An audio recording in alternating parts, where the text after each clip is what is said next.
it is day 24 at the hospital, and for those of you who missed my stories for the last 3 days, I'm sorry I could not do them. In case you've been keeping count, by the way, and you had been waiting, which it's okay even if you weren't, as I keep saying. Okay, don't worry about it at all.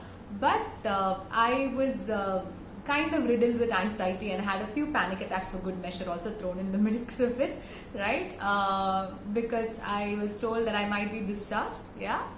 So that is the reason why I was not able to do the stories. But I am back with a story, and a very, very juicy long story that too, called The Ransom of the Red Chief by O. Henry, the same writer whose story Gift of the Magi I had read to you earlier. Now this story was published in 1910, so it's again an old story, and it's a longer story. So I'll be doing it in 3 parts, but I will be uploading all of them today. So you don't have to wait or go back and read the story just to know what happened. And I'll tell you why I chose this story especially today at the end of the 3rd part. Shall we begin? This is called The Ransom of the Red Chief. The Ransom of the Red Chief. It looked like a good thing. But wait till I tell you. We were down south in Alabama, in the south of America, right? Who? Bill Driscoll and myself. When this kidnapping idea struck us. What idea? Kidnapping idea. Already we know the person who's speaking is not really up to any good. They're not for good. Alright. It was, as Bill afterwards expressed it, during a moment of temporary mental apparition. The idea came in that moment when we had taken leave of our senses for some reason. But we did not find that out till later. There's a saying in Malayalam that says, Vinasha kale viparita buddhi. When the times are wrong, the thinking is also not right. Okay? So that is how it was, but we did not find out much later. Till much later. Now where we were, there was a town down there. As flat as flannel cake. Like a pancake. But what is it called? Summit. Of course. The joke. It contained inhabitants, okay, of as non-harmful and self-satisfied as a class of farmers you would ever find. If you know the dancing around maypole that farmers did, okay, in America, olden traditions may, okay, this is the kind of people whom you would find there, dancing merrily, just like an ideal farmer. Now, Bill and me had a joint capital of about $600, and we needed a little more, okay, to pull off another fraudulent town lot scheme in Western Illinois. We had this much money, how much? $600. And we needed a little more. For what? To pull off another fraud somewhere else. How much did we need? Just $2,000 more. Just $2,000 more. Not much. ठीक है. We talked it over on the front steps of the hotel. What? The kidnapping idea, okay? Now, we were saying to each other, the love for children is stronger in semi-rural communities. So, a kidnapping project should do better there than in other places like in cities, for example, where newspaper men, okay, reporters in plain clothes actually go out and stir up talk amongst people, you know. Shouldn't we love children? Shouldn't we do this for our children? Shouldn't we take care of our children this particular way? Are we doing enough? Unlike these places, love for children is actually more evident or stronger in semi-rural communities. We are talking to each other, huh? Right. We knew that Summit could not get after us with anything stronger than police constables. No other harm will fall upon us. And maybe some very unenthusiastic bloodhounds, dogs. And finally, there is a possibility of some angry words, a column maybe, a diatribe or two in the local newspaper, like maybe the weekly farmer's budget. Who cares? So it looked good. The prospects looked really good. The side effects, the long-term consequences or the short-term consequences which could be harmful to them were not really bad. It was possible. They weighed the pros and cons. Okay? Con men, they weighed the pros and cons. Sorry. I just really like the fact that I said it. Okay? So it looked good. Now we selected for ourselves the victim. Who are we kidnapping? The victim was supposed to be the only child. Much more love for the child, right? So more possibilities of the person paying the ransom quicker. The only child of a prominent citizen named Ebenezer Dorset.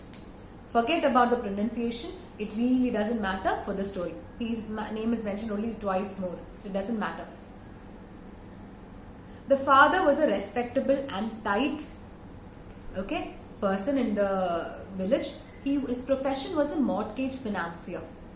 He was a mortgage financier. He lent money to people on interest. He was a stern, upright collection plate passer. Now, I don't know whether you're familiar, but in churches you usually pass around a collection plate, right? This is for any charitable cause. It will be passed around the pews and you put in the money you can donate. Now, I don't know by collection plate passer whether the narrator means that every time he was the person who went around with the collection plate. So he was very, very happy to, do good things. Or every time the collection plate came to him, he would just pass it on resolutely. Like passing the ball game. Okay, you don't want to hold it for too long, right? I am inclined to believe the latter was what he meant. Okay, he just did not give any money and just kept on passing the plate every time it came to him. But more importantly, he was also the kind of person who foreclosed. So if someone has taken money from him and did not pay even one installment, he took the collateral immediately. Whether it was jewelry, a piece of land or a kind of vehicle, whatever it was, he took it immediately. No excuses, no extensions. Okay? He was very, very strict on the deadline. So which means he had money. Now this particular kid was a boy of 10 years old with freckles, freckles. You know the spots that you find on your face, on your skin, especially in people whose skin is really pale, it stands out much more. Yeah, and this particular boy had freckles which stood out like, some art, some pictures have where you actually show this in relief. It stood out, in comparison with the other features. So he was very, very freckled and one could see it very clearly. And his hair was the color of the magazines you buy at the railway stations when you're waiting to catch a train. Now what color would that be? Would it be white? Would it be cream? Would it be blue? Would it be yellow? We shall find out. Bill and me figured that Ebenezer would melt down for a ransom, like Salvador Dali's ice cream painting, He would melt down for a ransom of $2,000 to a cent. He will just give the money immediately. But wait till I tell you, don't get too excited. About 2 miles from summit, there was a little mountain. This was covered with a dense forest of cedar trees, tall trees. Now on the back side, on the rear elevation of this mountain, there was a cave, and there we stored some provisions. Of course, it's a kidnapping project. It ought to take a couple of days, right? They needed a place to hide the boy. They needed a place to hide themselves. Till the villagers look all around. They can't find the boy. They can't find the kidnappers, and finally the father decides to pay the money, right? So all of this needs some time. Usually that's how it goes. So they needed a space, and there we stored provisions to eat, to cook, to drink. Fine. One evening, after sundown, we drove in a buggy past old Dorset's house. The kid was in that street. What was he doing? And this should have given us a clue from the beginning. No, Vinashakale Vivrita Buddhi, we don't see anything at all. The kid was in the street throwing rocks at a kitten. Not a big cat, a kitten on the opposite fence. Hey little boy, said Bill. Would you like to have a bag of candy and a nice ride? The boy catches Bill neatly with a piece of brick on his eye. He threw a brick, a rock, instead of at the kitten, he threw it at Bill and it hit him squarely in the eye. Bill says, that will cost the old man an extra $500. We'll increase the ransom, for more than 2,000, we will increase it up to $2,500. He said, climbing over the wheel. That boy put up a fight like a welterweight cinnamon bear. Welterweight is a boxing category, People who are around 67 kgs box in that category, above lightweight. That is what it means. This boy, 10-year-old boy, 40 kilograms, maximum. He fought like a welterweight champion, and that too not a human boxing competition. If cinnamon bears, not cinnamon does not mean eating wala cinnamon, Okay, cinnamon bears, if bears were to compete, he fought like that. But at last, we got him down in the bottom of that buggy and we drove away. We took him up to the cave and I hitched the horse in one of the cedar trees. After dark, I drove the buggy to the little village 3 miles away. 3 miles away, where we had hired it. Not the same village where we kidnapped the boyfriend, but another village 3 miles away. And we walked back to the mountain. Rather not we, I walked back to the mountain. Why is he giving such a detailed explanation? He's trying to tell us how much time it took. He had to take the buggy to a village 3 miles away and then he had to walk back. It would have taken him some time, not a lot of time, but definitely some time. When he got back, what did he see? Bill was pasting coat plaster on various scratches and bruises on his features. Coat plaster isn't like something like band-aid, okay? He's putting band-aid. Now how did this happen? He looked around. There was a fire burning. It was dark, right? There was a fire burning behind the big rock at the entrance of the cave. And the boy was watching a pot of boiling coffee. The boy looked a little different. He had 2 tail feathers of a bird, red ones that too, okay, I think, stuck in his red hair. Now we know the color of his hair, right? Red hair.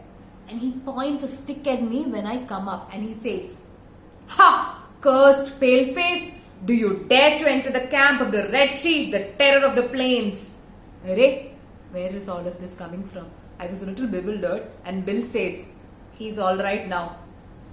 While rolling up his trousers and examining, okay, what other bruises are there in his legs and shins. We are playing Indian. Now this requires a little bit of an explanation. I told you they're in America, right? So the Native Americans were initially called Indians. Okay, not really now because it's considered a racial slur right now. It's not cool to call them Indians anymore. But when Christopher Columbus landed, he actually thought he had discovered India. So he called them Indians and the name kind of stuck. If you look at images of the Aborigines or the Native Americans from those times, you will see them in certain costumes, okay, which are not really what we would wear. So these were tribes, indigenous tribes, and they also sometimes had adorned their hair with various other things. If you remember Jack Sparrow from Pirates of the Caribbean, in one of the movies, he also dresses up like that. So similar, not always. Okay, that is also a comical exaggeration. But if you can just look up Wikipedia or any other websites, you would actually see what they dress like. So this kid was dressed up like an Indian. That is why the tail feathers. And also it was a very popular game to play Indian because there was a lot of conflict between the Native Americans and the American settlers. So there was a lot of bloodshed that happened and a lot of ethnic cleansing. A lot of Indians were, Native Americans were wiped out in that conflict, okay. So there were also people who struggled for their independence, who fought the American settlers. So there was a lot of war. So you had people who conducted raids and you had people on the other side, the Americans, who also fought them. So playing Indian was essentially to reenact this particular war game, okay, reenact the war or the guerrilla warfare that went on. So Bill says, we are playing Indian.